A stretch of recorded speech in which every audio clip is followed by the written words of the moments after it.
Bismillahirrahmanirrahim. Assalamualaikum warahmatullahi wabarakatuh. Jumpa lagi dengan saya Bidan Dewi di Bincang Sehat dengan RPB Klinik ya.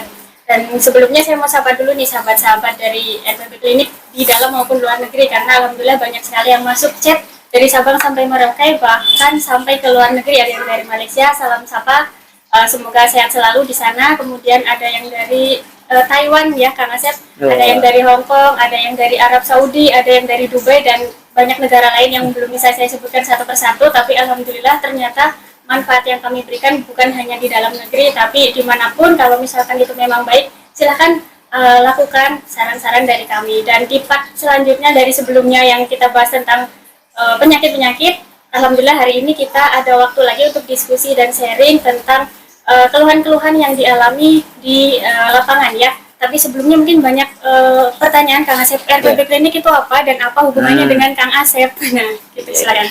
Ya, makasih Bu Dewi. Ya. Assalamualaikum warahmatullahi wabarakatuh. Sahabat-sahabat dimanapun berada, Bapak Ibu yang sedang sakit, yang sedang sehat, yang sehat jaga kesehatannya. Yang sakit, mudah-mudahan Allah sembuhkan, berikan ketenangan oleh Allah Subhanahu Wa Taala. Jadi RPB Klinik ini adalah udah melakukan dan terus akan melakukan wasilah supaya banyak orang yang sehat, terutama di bidang penyakit-penyakit yang sekarang sedang muncul banyak ya, psikosomatis. Kita fokus kepada psikosomatis karena masih jarang tenaga kesehatan yang memberikan terapi atau konsultasi atau pemulihan di bidang penyakit ini ya, karena penyakit termasuk penyakit yang aneh ya. Maka RPB Klinik ini fokus di bidang memperbaiki psikosomatis yang kaitannya ke GERD, asam lambung ya, dan biasanya berkaitan kepada hipotensi seperti itu dan gastritis. Nah, jadi dari tahun 2004 itu sudah buka klinik tapi enggak fokus kepada psikosomatis. Nah, mulai 2010 baru fokus ke khusus psikosomatis sesudah saya mengalaminya sendiri. Gitu, Dewi. Oh ya. Berarti RPB Klinik ini tempat ya atau fasilitas yang beliau gunakan untuk praktek atau memberikan konseling kepada pasien-pasien dengan keluhan asam lambung, GERD, psikosomatis ya, dan hipotensi. Itu yang diadakan pelayanan di RPB Klinik. Nah, kembali lagi ke keluhan di lapangan nih ya, karena banyak sekali chat yang masuk, hampir di atas 50-an setiap hari. Setiap hari ya? Setiap harinya. Dan itu keluhannya hampir mirip-mirip, tapi selalu terulang. Dan mungkin banyak teman-teman yang kalau merasa seperti ini berarti sudah bisa mendiagnosa kalau dirinya mungkin kurang nih gulanya. Nah, boleh langsung seperti apa sih Bidan Fani keluhan lagi di lapangan ya, sebelumnya ada dan sekarang mungkin mirip-mirip. Silakan disimak, barangkali Bapak Ibu merasakan juga hal yang sama, maka solusinya seperti apa, herbalnya apa, rekomendasi dari Kang Asep. Mari kita dengarkan langsung dari Bidan Fani untuk menyampaikan ke Kang Asep. Iya, ini Kang Asep, sebenarnya banyak sekali pertanyaan dari pasien-pasien ya yang masuk di sini, itu banyak sekali. Tapi ini saya pilih dari beberapa pasien yang hampir sama. Hampir sama. Ini pertanyaannya Kang Asep. Assalamualaikum Pak, saya sakit sudah 5 tahun lebih. Saya sakit perut, perih, dan paling sakit di bagian dada tengah. Saya terasa seperti terbakar, sesak, dan ini sakitnya 24 jam seperti tidak ada jeda. Itu saya herbalnya harus menggunakan apa ini Kang Asep? Makasih Bidan Fani ya. Jadi sebelum saya jawab, sedikit sekelumit aja saya sampaikan lagi, mengingat kembali bahwa lemas, keringat dingin, gemetar, berdebar-debar, dada sesak, ngos-ngosan ya kan, keliengan, mata burem, kemudian takut kesana kemari. Nah, ini namanya psikosomatis. Dimana penyakit psikosomatis ini 12% dari masalah medis dan fisiknya, glukosa darah, trigliserid, kolesterol, kemudian kurang cairan dan kurang gerak. Nah, 88% akibat dari psikisnya. Panik, takut, cemas, khawatir. Semakin cemas, semakin terasa. Kemana terasanya? Ketiga hal. Yang pertama, pengentalan darah. Nah, nanti akan saya sampaikan juga nih, gimana sambungannya dengan pertanyaan barusan. Pengentalan darah, kenapa? Karena pada saat kita panik, cemas, khawatir, takut mati, takut jantung, takut yang pernah diponis kena guna-guna, diponis kena kanker, diponis takut, takut inilah, takut itu. Nah, ketakutan tersebut kalau terjadi terus akan mengentalkan darah, sehingga akan terjadi aliran darah yang nggak lancar ke otak dan tadi ke dada ya. Iya, Dada terasa penuh, sesak, dan itu biasanya pada saat bicara juga jangankan lari ataupun jalan, ngobrol aja udah ngos-ngosan, langsung keringet dingin. Itu ngobrol aja. Kenapa? Karena di situ ada kepanikan, ketakutan. Yang kedua, itu ketakutan, kepanikan, kecemasan itu pengaruhnya kepada iritasi di lambung, di rongga mulut, dan sampai usus halus, usus besar. Gitu kan, di pencerahan itu kalau diginikan itu 13 km, masuk panjang itu. Yang kedua, yang ketiga itu kalau misalkan psikisnya tadi sedang ketakutan, kepanikan, kecemasan, pengaruhnya kemana? Spasme. Spasme itu adalah ketegangan di otot-otot. Ini seluruh tubuh kita ini otot. Di lambung ada otot, di sini ada otot, di kepala, di seluruh tubuh ada otot, sehingga tadi terasa nggak nyaman di tenggorokan, di dada. Ini semua otot. Nah, kenapa orang yang psikosomatis itu terasa suka hampir mungkin 80% itu kenapa Kang Asep suka ini terasa mengganjal, kayak kecekek, ada nggak ya? Gitu ya, sering ya. Kayak kecekek. Nah, itu bukan masalah ada yang menyekek, bukan, gaib, bukan, ya kan? Guna-guna, bukan. Itu memang seperti namanya spasme. Bayangkan gini. Ini apa namanya itu? Tenggorokan, kerongkongan itu dilapisi oleh saraf-saraf dan otot-otot. Nah, pada saat kepanikan, nih gimana nih berdebar nih? Lemas ini. Wah, jangan-jangan jantung. Wah. Nah, menegang gitu ya. Menegang. Nah, sehingga pada saat menegang, ini terasa menekan kan? Nah, itulah yang dirasakan sama beliau-beliau ini, terasa tercekek. Sehingga, kenapa sih kayak dicekek seperti ini? Padahal kalau misalkan longles, masa bodoh, terserah engkau aja. Ya, mau biarin aja. Nah, itu langsung loh, kok enakan? Yang membuat penyakit yang semakin terasa itu, aduh gimana nih, harus kemana nih? Telepon suami, UGD. Wah, udah itu semakin mengecil ini antara. Bukan hanya perasaan, bukan. Tapi yang benar-benar secara medisnya mengecilkan otot-otot jadi spasme. Nah, kemudian untuk perbaikannya adalah glukosa darah harus bagus. 110 sampai 170 bulan ya.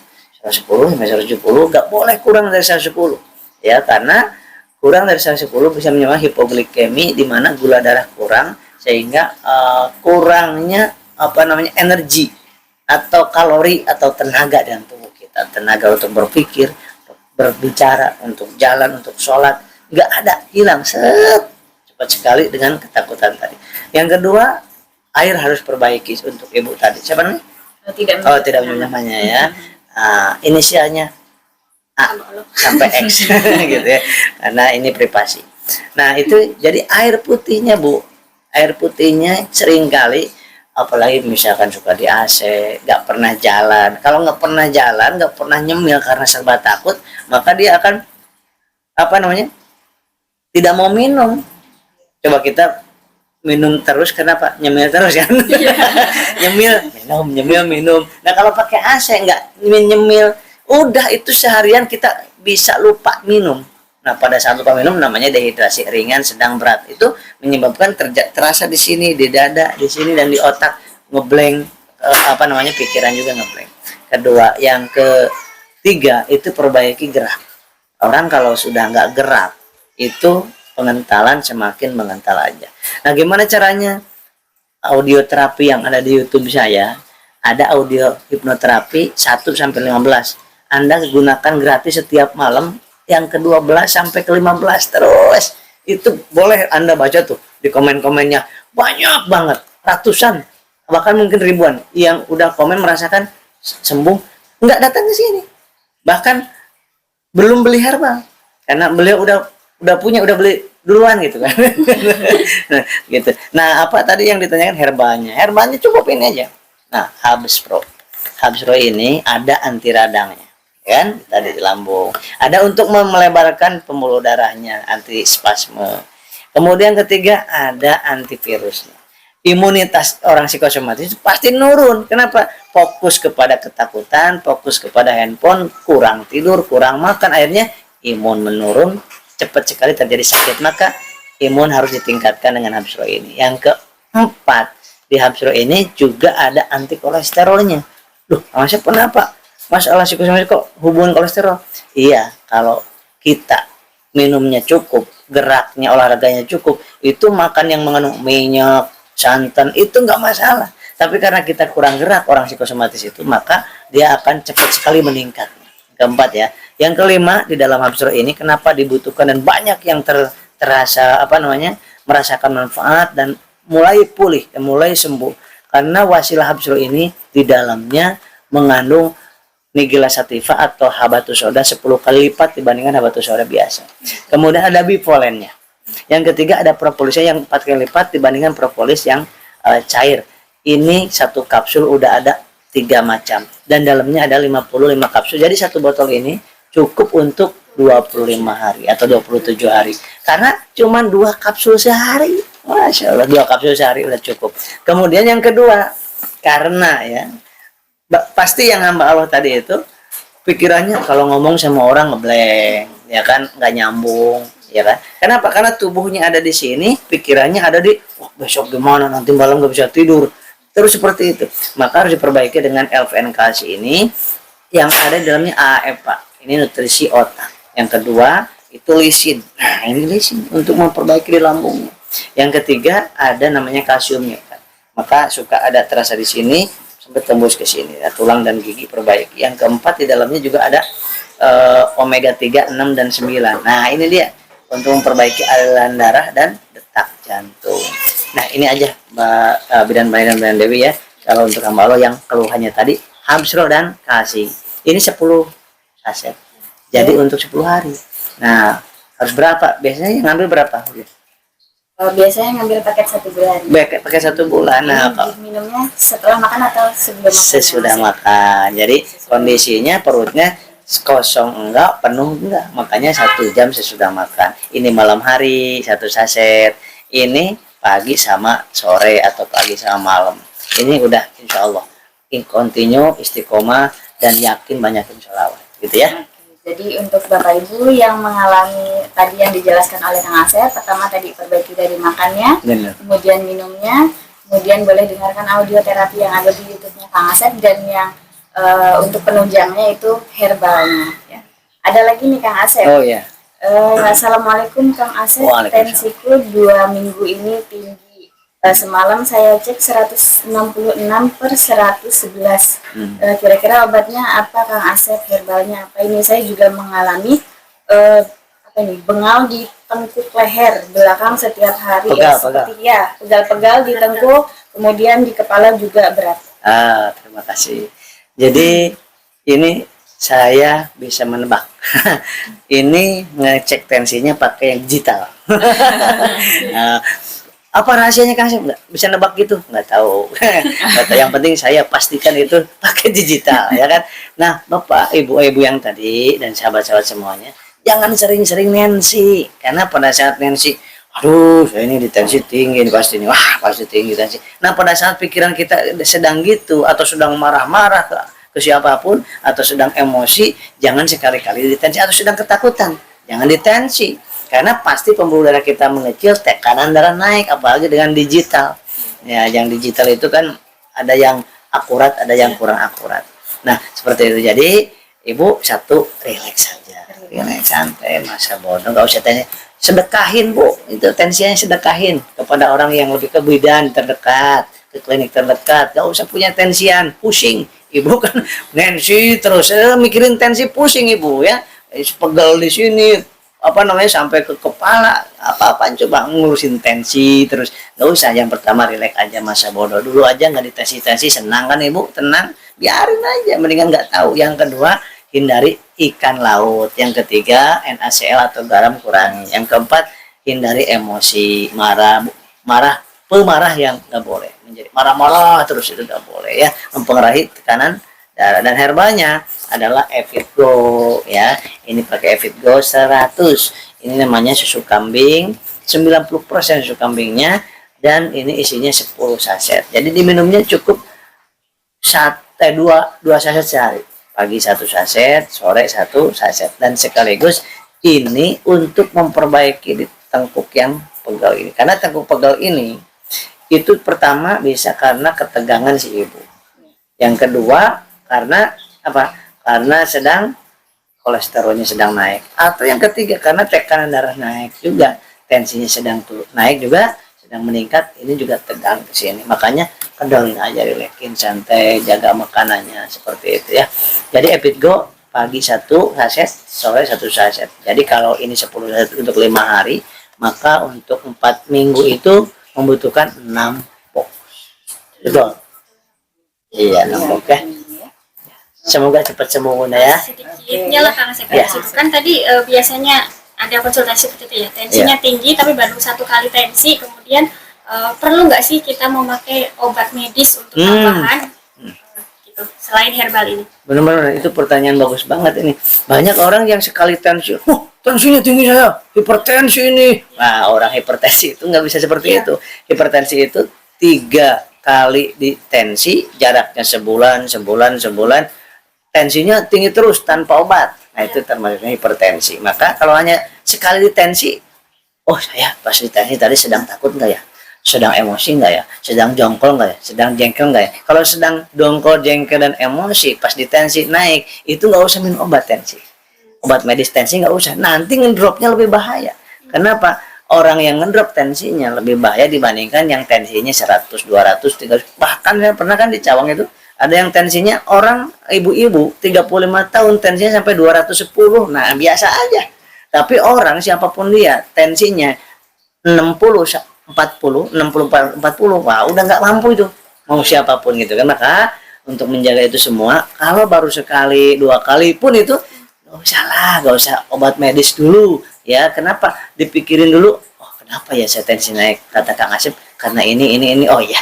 Nah, besok boleh tuh seminggu ditensi lagi tapi kondisinya sedang senyum, Anda sedang happy, sedang rileks, kemudian sedang bersyukur, senyum, tensi coba kalau nggak turun hebat. Jadi jangan sekali-kali minum obat, udah gitu obatnya kan sering kali dikasih banyak tuh ya, tanpa dicek gitu kan, itu mengkhawatirkan tanpa dicek berkala gitu. Karena tensi itu setiap jam Bapak Ibu turun naik setiap jamnya. Jadi kalau mau pakai ini boleh Epitgo 100 karena tidak, kalau Epitgo 100 bedanya dengan obat kimia itu untuk nurunin obat tensi kimia itu. Ya, misalkan 110 minum obat hipertensi turun ke angka 80. Nggak dicek lagi, ternyata udah 80. Minum lagi, nurun tuh. Nah, tetapi kalau yang herbal sifatnya enggak menetralkan. Yang naik, yang tinggi jadi menurun, yang terlalu rendah jadi kembali normal seperti itu. Dan nggak harus pakai ini. Kalau cuma sekali tadi tensinya pertanyaannya tadi, udahlah ini juga nggak perlu ya, cuma enakin hati aja, jaga makanannya, jaga marah, dikir, oh udah sehat gitu ya. Kalau yang tadi Kang Asep yang tensi 166 itu dia biasanya 140 sampai 150 Kang Asep dan masih konsumsi obat kimianya. Nah, kalau seumpamanya minum herbalnya dengan obat kimianya, kira-kira barengin atau diberi jarak? Oh iya, ya. Kalau memang udah terbiasa tinggi tensinya, maka obat kimianya dilanjutkan nggak apa-apa, ya. Nah, jaraknya 2 jam. Oh, 2 jam. Nah, jadi boleh obat medisnya dulu, baru Epitgo 2 jam sesudah Epitgo, atau ini dulu, terus kemudian obat kimia boleh silahkan. Bagus. Tapi tensiannya harus dibuang ya Kang? Iya. Kalau ibu mau tensi, ya mendingan tensinya ke klinik yang terdekat yang memang pakai air raksa, ada di depannya. Pakai yang air raksa dan yang menggunakannya bukan orang sembarangan, tenaga medis. Nah, yang digital itu ada yang murah, sedang, mahal. Nah, yang akurat itu yang mahal. Berapa itu? 1.500.000. Nah, kalau digital yang mohon maaf yang harganya yang itu, nah itu agak ngeri. Ngerinya gimana coba? Pas ditensi ternyata ininya alatnya atau caranya salah. Alatnya salah, caranya salah. Tensinya tinggi padahal realnya enggak. Minum obat. Wah, itu bahaya enggak gitu? Bahaya. Nah, di situ lah makanya mendingan datang ke klinik terdekat. Ya. Lagi Kang Asep. Ini ada pertanyaan lagi nih Kang Asep. Assalamualaikum Kang Asep. Keluhan saya telapak kaki sampai paha terasa panas, kemudian tangan kaki kesemutan, kebas, tenggorokan seperti mengganjal, kemudian pandangan terlihat buram atau keliangan pas dicek gula darahnya 105. Herbalnya apa Kang Asep? Iya, ini termasuk mohon maaf psikosomatis ya. Terus ada keganjal, kemudian gula darahnya juga kurang 105. Kemudian yang ketiga tadi kesemutan. Nah, kesemutan semuanya ini penyebabnya dari kekentalan darahnya kurang bagus. Perbaiki air putihnya ya. Kemudian nasi jangan bubur. Kebanyakan orang kan bubur. Nah, bubur. Kalau ini psikosomatis lambung, karena psikosomatis nggak boleh bubur, tapi harus nasi. Yang ketiga itu enggaknya tadi udah dijelasin. Maka herbalnya adalah ini gula darah tadi rendah ya, gula darah rendah. Oke, jadi habsro sama kalsi. Habsro 2 kali 1 kapsul, kalsinya sehari 1 saset. Ini udah cukup. Dan audio terapinya jangan lupa ikutin juga audio terapi ke-12 dan ke-15. Ya, itu 2 aja macam itu diputar-putar terus setiap malam insya Allah. Nah kemudian kalau lambungnya enggak bermasalah, enggak terlalu perih, maka boleh juga ini disimpan dulu Habsro sama Bimek. Nah ini Bimek ini untuk mengalirkan, mengencerkan darah. Ya, mengencerkan darah ini apa namanya, ada Purwaceng dan gamat mas dan akar pasak bumi. Ini sangat bagus sekali, 2 macam ini. Jadi ini untuk sebulan, ini untuk 25 hari. Nah kemudian berarti 2 botol cukup lah untuk ibu yang tadi ya. Cukup 2 herbal itu ya Kang Cukup Asep ya? herbal ini aja. Ya, tapi sebenarnya sebelumnya itu udah lebih enakan Kang Asep. Tapi karena mendengar ada tetangga yang meninggal, kemudian kalau suka dengar burung-burung yang berkicau, nah Bapak ini panik lagi. Nah, gimana triknya atau tipsnya untuk mengatasi itu, Kang? Nah, ngomong-ngomong soal burung, ya, emang banyak banget itu, ya kan? Ini kalau orang yang belum pernah merasakannya, ini pasti ngejek, ya kan? Masa sama burung takut gitu. Padahal itu serius. Dengar burung yang, jadi menganggapnya, ini bakal ada yang mati, jangan-jangan saya yang mati kan gitu seringnya ya. Yang kedua ada apa namanya ambulan, ada berita juga yang meninggal. Nah andai kata bapak yang tadi ya, bapak yang tadi itu, bapak itu orang hebat loh, orang hebat. Bayangkan sebelum sakit seperti ini bapak itu dengar ambulan, masa bodoh kan, itu orang bukan saya. Yang kedua burung berkicau, masa bodoh, itu kan burung Allah yang membunyikan Allah, kenapa kaitan dengan saya gitu Pak, ya enggak? Dan takdir kita hari kemarin, hari ini, hari besok berbeda. Yang kedua, takdir saya dan Bapak beda, takdir Bapak dan tetangga beda. Nah, jadi serahkan kepada Allah. Rukun iman nomor ke-6, iman kepada qada dan qadar Allah. Bayangkan angka 90, yaitu usia 90 tahun diminta sama Allah terus seperti itu. Nikmati hidup ini Pak, jangan mikirin burung. Ngapain mikirin burung? Ya udah, burung, Bapak nggak mau temu burung. Saya sering ngomong gini, ibu-ibu dulu ya, ibu, Kang Asep saya takut burung, suara burung ada depan sana, berarti ada yang meninggal ini, kata gitu. Saya bilang, iya ibu, karena tinggalnya di dekat pohon, ya kan? Oh Kang Asep ini, iya coba ibu tinggal di apartemen, nggak ada burung itu, ya juga ya Kang ya. Jadi burung itu kebetulan ada di situ. Kalau nggak mau dengar burung, Bapak pindah ke kota yang nggak ada pohon-pohonan, dijamin nggak ada burung di situ. Nah jadi berarti apa? Loh, burung-burung bapak-bapak itu kan, jadi nggak ada kaitannya antara burung dengan kita, dengan burung dan kematian nggak ada. Karena kita ada tinggalnya di tempat yang memang ada tempatnya pohon yang ada burungnya, ya. Kalau Bapak tinggal di Amerika juga nggak bakal dengar suara burung tersebut. Jadi apa? Oh iya ya, coba ingat-ingat, ulang-ulang nih kalimat saya yang 1 menit terakhir barusan, ya gitu ya Mbak ya. Iya. Ada lagi? Sekali ya, satu lagi. Ya. Assalamualaikum Kang Asep. Tadinya saya mengalami panik, cemas, dan alhamdulillah setelah mengikuti video Kang Asep itu semakin baik. Tapi kemarin saya tergabung dalam Facebook, grup Facebook dan lain-lain. Nah, saya membaca komen-komennya yang di bawah. Yang tadinya saya nggak deg-degan, saya jadi deg-degan. Yang tadinya saya tidur nyenyak karena saya baca komentar nggak bisa tidur, gelisah di malam hari. Akhirnya saya juga nggak bisa tidur. Ini gimana triknya dan obatnya apa? Ini mah bener-bener emang kejadiannya bukan bapak saja, banyaknya yang seperti ini. Bayangkan aja. Ini contoh, Anda datang ke sini untuk bawa baju putih kotor, saya cuci kan, di sini dicuci. Kemudian bapak masukin lagi baju putih tersebut di comberan. Yang salah siapa? Bapak. Kenapa dimasukin ke comberan? Satu, ya kan? Yang kedua, emang nggak ketemu saya, seperti bapak yang tadi itu ya, nggak ketemu saya, tapi dengan izin Allah, saya buat audio terapi dan banyak banget yang sudah merasakan tadinya takutan, jadi nggak terlalu takut, jadi semangat lagi, jadi optimis lagi, jadi ceria lagi. Tuh, udah dibersihin sama tuh. Audio terapi ngebersihin. Alam bawah sadar bapak dibersihin.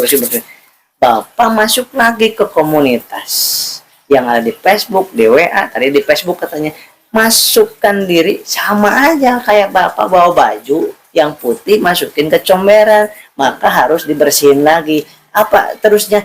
Gak usah datang ke comberan lagi, gak usah baca-baca komentar yang ada di situ. Kenapa? Itu komentar banyak comberan.